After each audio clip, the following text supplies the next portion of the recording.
berangkat dari tradisi maritim. Saya lacak dari beberapa literatur sebetulnya pada masa prakolonial. Kalau kemarin saya sempat jebakan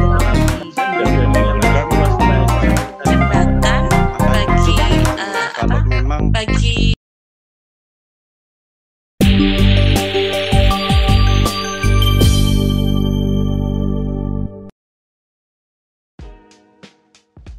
kita bertemu dalam acara webinar ini dari Sabang sampai Merauke, dari yang Sumatera, yang Sulawesi, yang Manado.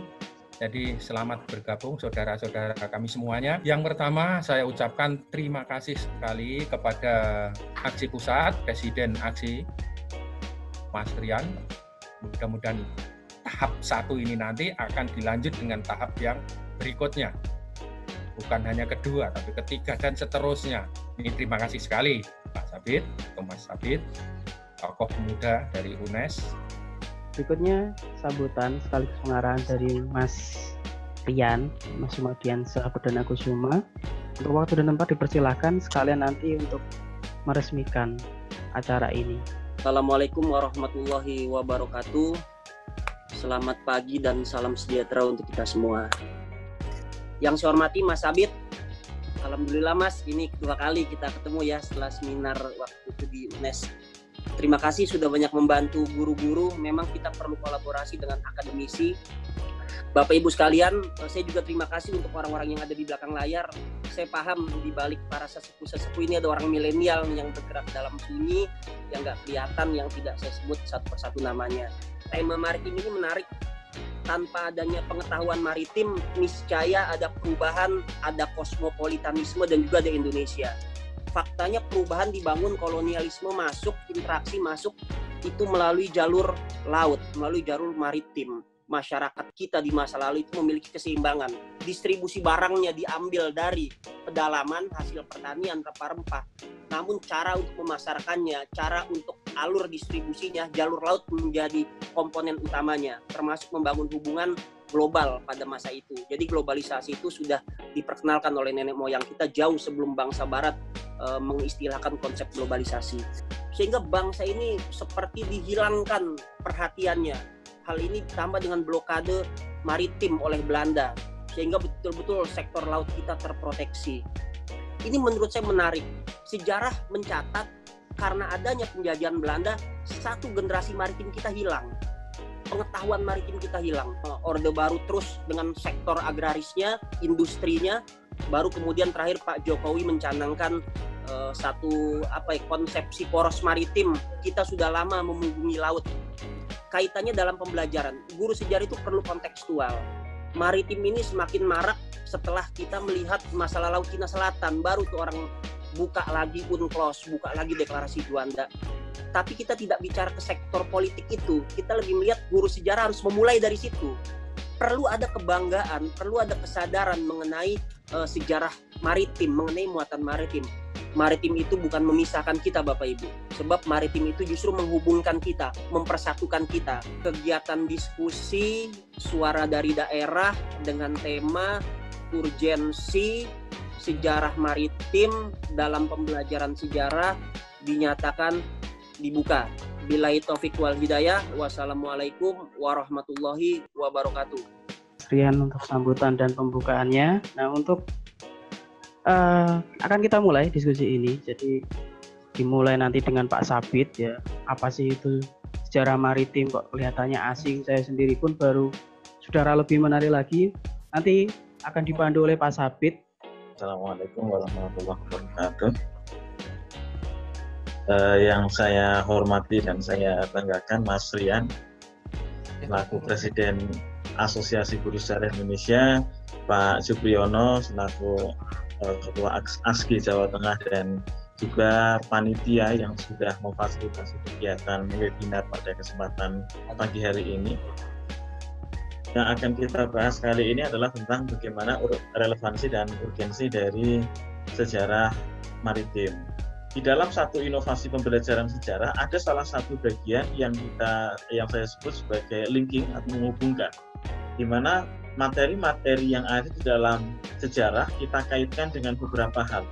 Salah satunya adalah isu-isu yang relevan. Nah, sehingga bagaimana mengaitkan antara materi dalam pembelajaran dengan isu-isu yang relevan, ini menjadi salah satu urutan di dalam inovasi pendidikan sejarah yang perlu untuk diperhatikan bagi guru sejarah.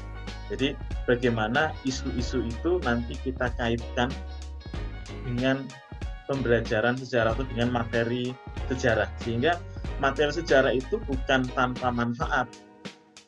Materi sejarah itu ternyata bisa merespon permasalahan-permasalahan yang sekarang ini sedang terjadi.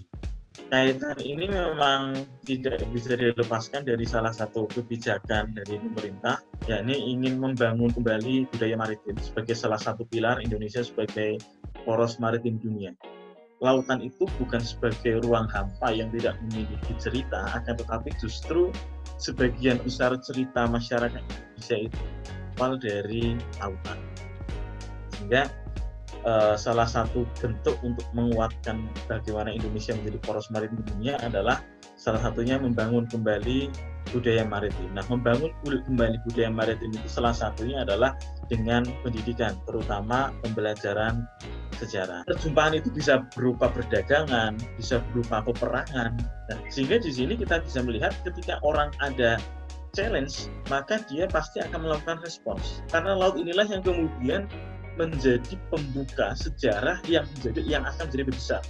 Ke laut itu membuka pintu sejarah ke arah yang lebih besar. Nanti kita lihat prinsip-prinsip dari pembelajaran sejarah maritim atau mengapa pembelajaran sejarah maritim itu menjadi sangat relevan. Karena ternyata ada prinsip-prinsip yang harus kita pegang di situ yang ternyata juga menjadi kunci. Karena pada saat tahun 2016 kemarin, pada saat konferensi tentang nasional sejarah yang berkaitan atau bertema tentang maritim, ternyata tema bagaimana sejarah maritim untuk daerah pedalaman masih sangat minim. Saya melihat hanya kurang dari 5 paper yang melihat bagaimana hubungan antara sejarah maritim dan pedalaman. Sementara itu, puluhan paper yang lain melihat tentang daerah maritim, sejarah maritim di daerah maritim. Dan belum banyak yang melihat bagaimana sejarah maritim untuk daerah yang ada di pedalaman. Jadi, tema-tema tersebut kita bisa lihat ada aspek yang berhubungan dengan perniagaan. Perniagaan ini tentu saja ada di dalam misalkan proses masuknya pengaruh India atau pengaruh Hindu-Buddha. Pasti ada aspek perniagaan. Kemudian masuknya pengaruh kolonialisme itu juga ada aspek perniagaan. Nah, kemudian aspek maritim apa yang relevan dalam pembelajaran? Salah satunya adalah aspek pelayaran dan eksplorasi. Ini juga sudah ada materinya di dalam materi-materi yang sudah ada di sejarah wajib maupun yang ada di peminatan. Aspek maritim yang lain adalah yang berhubungan dengan persilangan budaya. Jadi persilangan budaya ini juga menjadi penting, apalagi ketika kita bicarakan tentang sejarah maritim yang ada di kelas peminatan. Jadi seperti tadi Mas Dian betul sekali, jangan hanya mengulang apa yang sudah ada di dalam materi di sejarah wajib. Misalkan sama-sama menjelaskan sejarah Majapahit ya, sama siapa rajanya, tahun-tahun pentingnya seperti apa. Tapi kemudian yang harus dijelaskan adalah aspek-aspek penting yang berhubungan dengan kemaritiman, konflik. Ya, jadi di sini tadi sudah disampaikan ada ekspedisi Pamalayu, misalkan. Lalu ada juga penguasaan wilayah dan politik kelautan. Nah, mungkin ini kaitannya dengan masa demokrasi liberal yang berkaitan dengan deklarasi Juanda ini terkait dengan politik kelautan. Jadi aspek-aspek ini yang sebenarnya sudah ada di dalam pembelajaran sejarah yang selama ini kita sampaikan, hanya saja kita lebih perkuat lagi. Jadi contoh-contohnya saja mungkin kita bisa perkuat. Tidak usah membuat materi baru, tetapi materi yang sudah ada kita perkuat bahwa ini adalah salah satu peran penting dari aspek maritim dalam sejarah. Jadi perniagaan, kemudian pelayaran, kemudian persilangan budaya, lalu peperangan konflik, lalu juga ada politik lautan, itu sebenarnya sudah ada di dalam pembelajaran. Tinggal kita kuatkan saja. Laut itu merupakan pintu gerbang perubahan. Munculnya ada masyarakat dari Deutero Melayu, ada Proto Melayu, itu salah satunya juga berkaitan dengan laut sebagai pintu gerbang perubahan. Dalam hal ini fakta yang penting yang harus kita tanamkan adalah bahwa ternyata daerah pedalaman itu menjadi penopang, bukan daerah pedalaman menjadi penopang daerah penghasil rempah. Jadi antar satu daerah dengan daerah yang lain saling menopang. Nanti itu kalau tidak salah di SNI juga sudah ada penjelasannya tentang itu.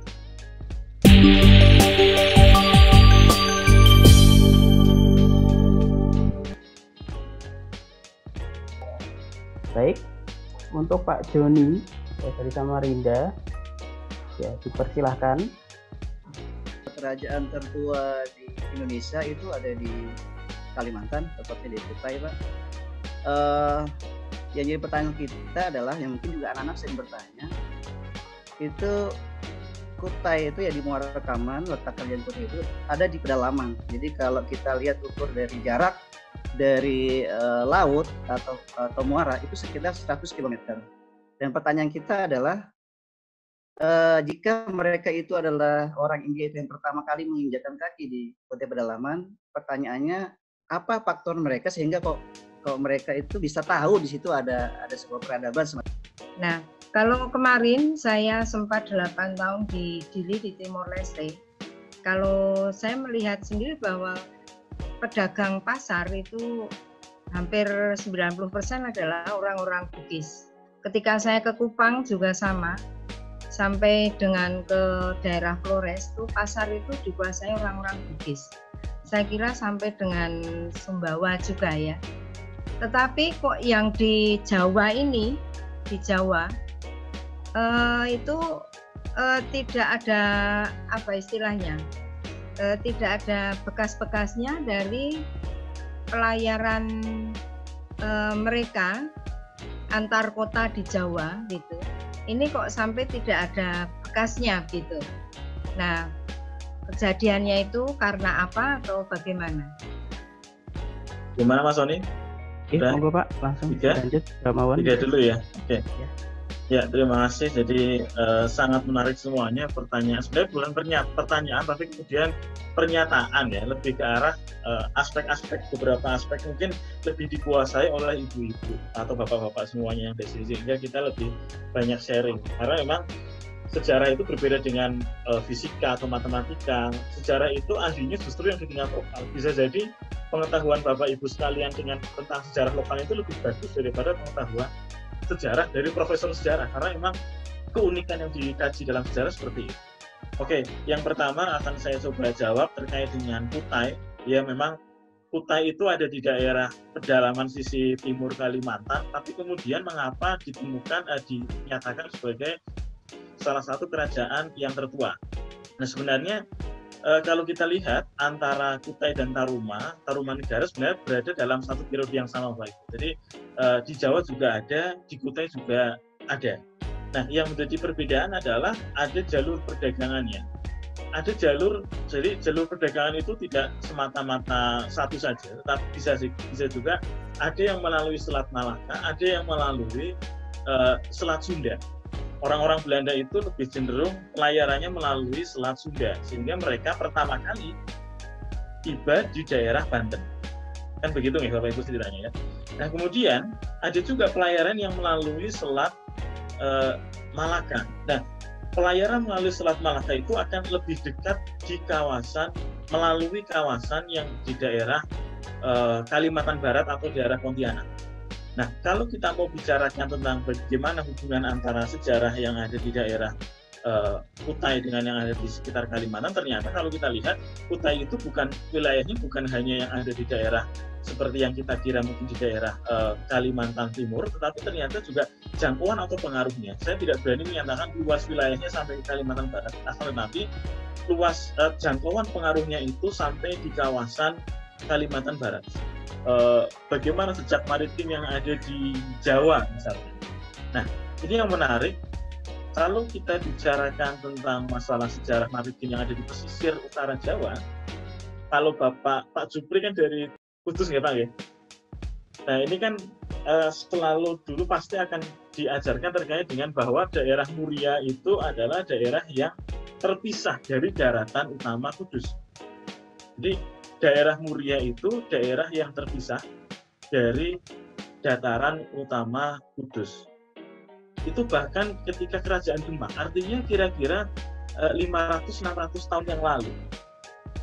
Nah, kemudian mengapa kok daerah itu kemudian menjadi daerah yang berhubung atau daerah daratan? Karena memang proses sedimentasi yang terjadi pada periode itu terjadi dengan sangat luar biasa, sehingga mungkin bisa saja beberapa titik tertentu itu hilang karena bukan faktor tidak ada, tapi kemudian tinggalan-tinggalannya mengalami proses secara alam hilang karena faktor sedimentasi, sehingga tadi bahkan daerah Muria yang dulunya adalah pulau yang terpisah dengan dataran yang ada di daerah Kudus, justru sekarang sudah daerah yang tergabung, artinya sendiri daratan tersendiri. Memang ada daerah yang mengalami sedimentasi yang begitu luar biasa, termasuk juga daerah Semarang. Kalau Bapak Ibu pernah mengunjungi Semarang di daerah Gedung Batu, maka ada yang menyatakan bahwa daerah Gedung Batu atau daerah Sampokong itulah pantai dari Semarang, daerah pantai Semarang di daerah Gedung Batu.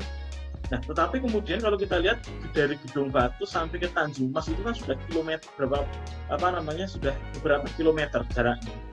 Saya berharap dalam forum diskusi ini mungkin apa sih yang salah ini? Kemarin pada waktu Bu Susi menjadi menteri itu ada kegembiraan tersendiri kita bagi rakyat dengan gebrakan-gebrakannya nih.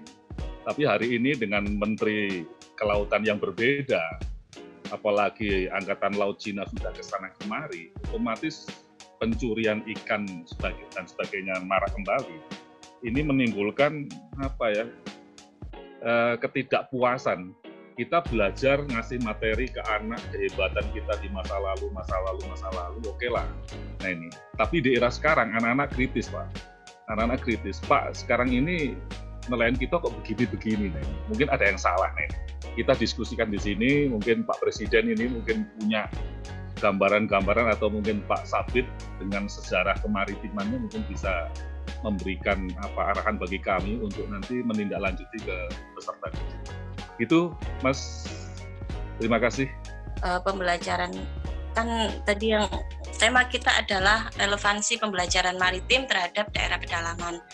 Dan saya sempat membaca ada yang bersifat kontekstual, kemudian juga menjadi jembatan. Salah satunya tadi writing ya, menjadi jembatan. Bagaimanakah pembelajaran sejarah itu yang menjadi jembatan bagi bagi masyarakat yang notabene berada di lingkungan agraris untuk memahami bagaimana kelautan kita. Sementara yang disajikan KD-KD yang tadi disebutkan bermuatan maritim itu saya rasa tidak terlalu kuat menonjolkan maritimnya.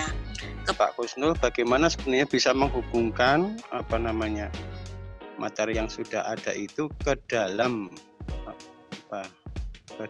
materi yang kita ajarkan begitu. Mungkin Pak Sapi nanti bisa menyampaikan sebenarnya inti dari maritim itu sendiri. Mengapa nelayan kita itu belum sejahtera? Mungkin nanti Bapak Ibu bisa memberikan tanggapan yang lain di forum chat mungkin ya, karena terkait dengan politik yang nelayan ini memang sedikit banyak kita masuk ke area yang sensitif ketika memang dulu pada waktu Bu Susi sudah agak menggeliat dengan tenggelamkan kapal dan seterusnya, maka seperti apa sekarang ini mungkin kalau kita mau kaji dalam aspek sejarah mungkin bisa kita lihat tentang bagaimana ternyata tadi bersambung dengan yang disampaikan oleh Bu Maria kalau nggak salah ya, Bu Sri, dari Bu Sri ya.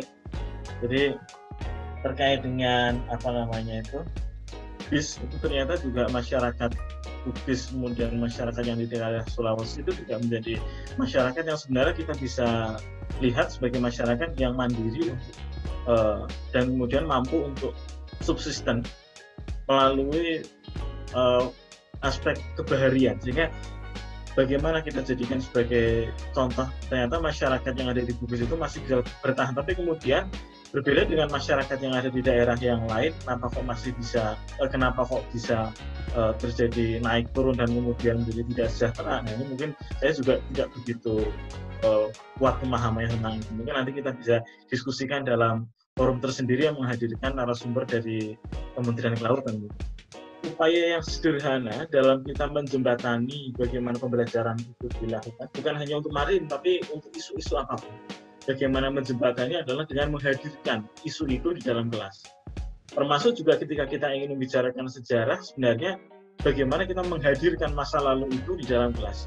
Ketika kita membicarakan misalkan prasejarah, bagaimana kita menghadirkan sejarah itu, nuansa prasejarah itu dalam kelas. Nah, tentu saja menghadirkan masa lalu atau menghadirkan isu-isu maritim di dalam kelas ini tidak dapat menjadi tanggung jawab guru saja, tetapi kemudian juga aspek-aspek yang lain. Misalkan bagaimana ketika ada sinergitas antara pihak guru dengan pihak LPTK, misalkan pihak guru dengan pihak peneliti atau pihak guru dengan pihak kampus, misalkan, ini menjadi satu hal yang penting untuk membantu menghadirkan masa lalu. Tadi saya sampaikan bahwa sumber-sumbernya saja tentang sejarah maritim itu masih sulit untuk diakses. Bagaimana untuk menghadirkan aspek kemaritiman itu di dalam kelas ini kan menjadi tanggung jawab bukan hanya dari guru saja tentu saja, tapi juga dari pihak kampus.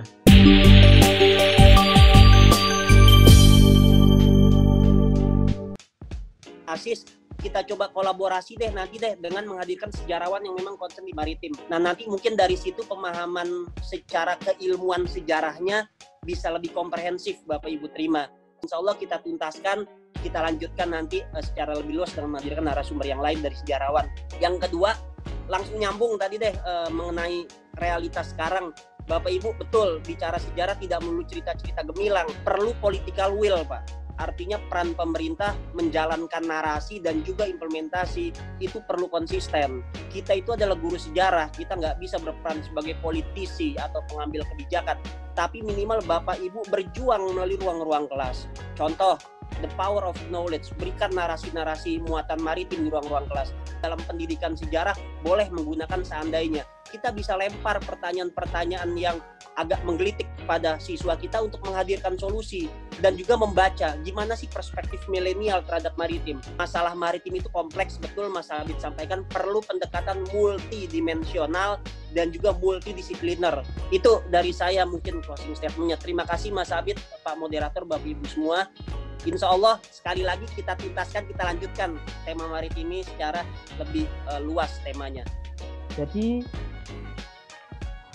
inti dari utamanya urgensi pembelajaran maritim itu adalah bahwa ini harus dan wajib untuk segera disampaikan kepada seluruh siswa sedini mungkin. Karena wilayah laut kita sangat penting, banyak yang dicuri, banyak pulau yang sampai saat ini masih jadi sengketa, dan kita jangan sampai kehilangan sejarah itu. Itu tugas kita, Bapak Ibu guru sejarah yang ada di seluruh Nusantara untuk bisa mengawal. Ya. Kita jangan sampai lupa sejarah. Kita kuat di darat, tapi kita juga harus kuat di laut. Baik, demikian. Jadi pentingnya sejarah maritim ini direspon dengan baik oleh Pak Sabit, yang terima kasih sudah mendasari pemikiran kami untuk belajar mengenai pentingnya belajar maritim untuk para guru dan juga para siswa sedini mungkin, dan juga untuk Mas Sumadiansa juga ya atas dukungannya juga ya. Jadi pembelajaran maritim ini setelah Presiden Jokowi mencanangkan poros maritim ini akan seksi sampai bertahun-tahun kemudian. Jadi itu wajib untuk kita kuasai oleh Bapak Ibu guru, dan kita harus belajar banyak tentang sejarah maritim. Demikian diskusi yang cukup panjang ya, hanya 1 jam, tapi molor jadi 2 jam karena menariknya tema. Mungkin nanti bisa diperpanjang lagi di event-event berikutnya. Terima kasih atas atensi Bapak Ibu, terima kasih juga atensi untuk Pak Sabit. Terima kasih banget Pak Sabit meluangkan waktunya, bersedia mengikuti dan memaparkan berbagai ilmu dengan kami ya. Terima kasih banyak Pak Sabit. Kemudian Mas Rian juga meluangkan waktu dengan kesibukannya juga untuk mengawal proses diskusi ini, dan juga Pak Supriyono dan seluruh peserta yang sudah hadir dan beratensi dalam acara ini. Saya sampaikan terima kasih.